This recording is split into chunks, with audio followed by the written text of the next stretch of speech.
Ce matériel aératoire est destiné aux 10 quartiers et aux associations qui œuvrent dans le domaine de l'assainissement dans le 6e arrondissement Ngoyo. Cela pour mettre en exergue la directive de la circulaire du 6 octobre 2018. La propriété est la première image d'une ville et ses habitants. C'est ce à quoi jeunesse Wilfried Pakabanto s'investit où dans chaque quartier, pelle, bêche, fourche en main, les habitants du 10 arrondissement ont nettoyé les abords des avenues, curé les caniveaux et débarrassé les ordures ménagères qui l'agencent. Une opération supervisée par les chefs de quartier. L'un d'entre eux a dit ce qui suit. Tous les premiers samedis du mois, c'est ancré chez nous. Nous devons nettoyer nos espaces, surtout autour du marché, dans les abords de la voie. Mais entre-temps, même, non seulement on le fait, mais c'est tous les samedis aussi, après la directive du ministre de l'assainissement.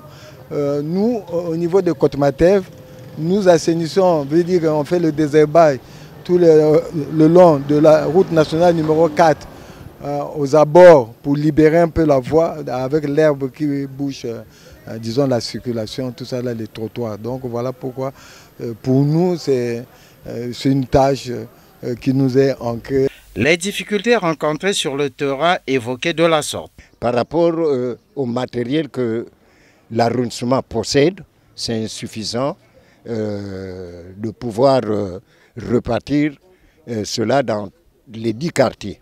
Vous voyez, par exemple, moi ici, il y a 5 paires de bottes qui sont arrivées ici. Or, il faudrait qu'il y ait beaucoup de gens dans les caniveaux pour essayer de curer ces caniveaux-là. Il y a de l'eau, remplie d'eau, mais vous ne pouvez pas rentrer dans les caniveaux sans bottes. Vous voyez? Et aussi, le matériel arrive de fois en retard. Or, le travail nous demande, le travail à faire, le temps c'est de 7h30 à 10h. Après avoir travaillé, on charge dans les cavakis et voyez vous-même l'exemple ici. Par exemple, on est en train de remblayer le nid d'eau. La sensibilisation et la conscientisation de la population à garder son environnement propre pour être à l'abri des maladies était le maître mot de Genèse Wilfried Pakabanto à l'endroit des populations lors de la ronde qu'il a effectuée pendant le déroulement de cette opération. Nous avons fait le tour de l'arrondissement parce que nous avons pris un certain nombre de dispositions depuis le début de la semaine pour essayer d'affecter chaque quartier dans un site donné pour assainir l'environnement, pour rendre sain notre arrondissement. En ce qui concerne le matériel, je crois que nous allons faire le nécessaire pour que les pelles, les râteaux, les fourches, les balais brosses et les balais artisanaux que nous avons là, les balais que nous utilisons là, puissent être en grande quantité pour permettre aux populations de mieux répondre. Mais il y a aussi un phénomène qu'on doit aussi décrier. C'est ceux qui ferment les commerces. Parce que c'est la journée de la salubrité. Pourquoi fermer si vous ne nettoyez pas?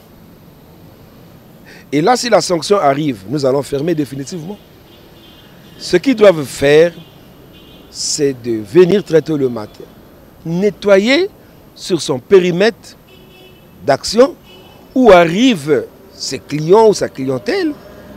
Si le tenant du lieu, qui est le chef d'établissement, qui est le chef de centre de santé intégré par exemple, qui est le responsable du bar, de la boulangerie, ne fait pas d'effort de salubrité autour de lui.